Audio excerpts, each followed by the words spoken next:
Another story for you, 2 to 5 months, that's how long it will take to fix the sinkhole, which has led to the closure of 3 lanes on the N1 South in Pretoria, Kotswane. The hole appeared about 2 weeks ago after the recent heavy rains and is creating a rush hour traffic nightmare.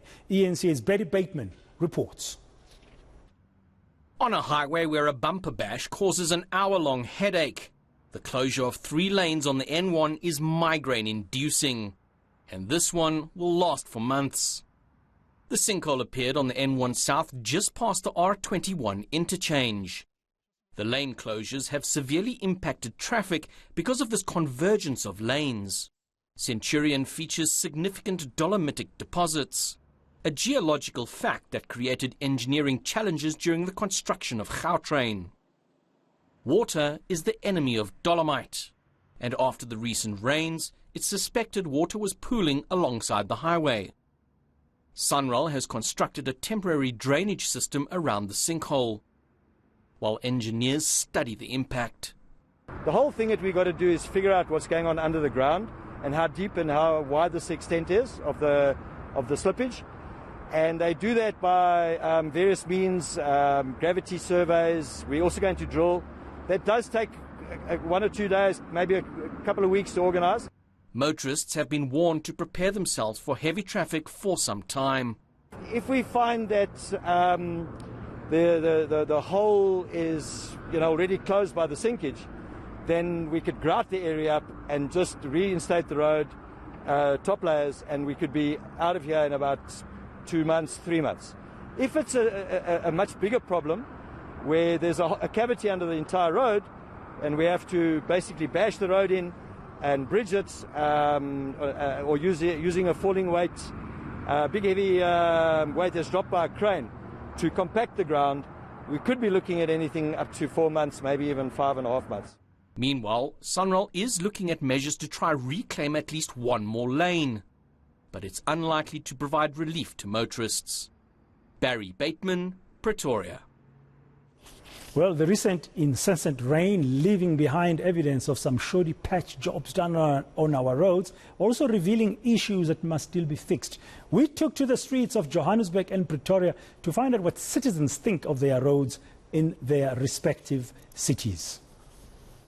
The state of the roads is, it's okay, but there are places where the potholes are bad.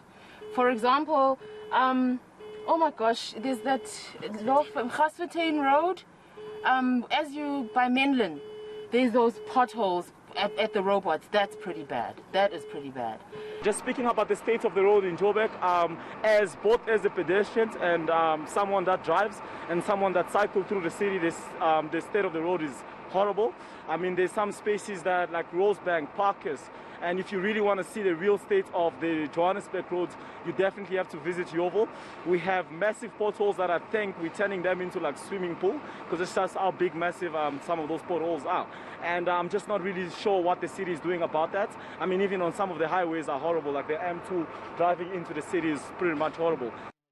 Everybody knows that there is a problem with the potholes and everything, the state of the roads currently in Pretoria. Yeah.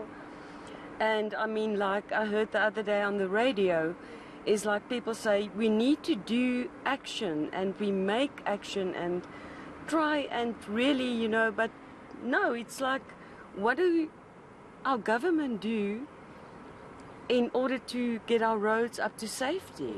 The state of the roads in Johannesburg, especially on Bolton Road in Rosebank, because I'm having to replace tyres and my shocks are getting worn out faster than normal. It's not scooter friendly or cycling friendly, on the road, so you gotta avoid people. There isn't any specific place for us to ride. And as you can see even here, they will open and they don't even take care of fixing it quite quickly. So it's not conducive for us. The state of the roads are very bad. I've experienced this when I've been driving, like with the tires of my car, the wheels get very damaged when I drive into them, and especially like you have to sometimes find a new way of like getting to your destination.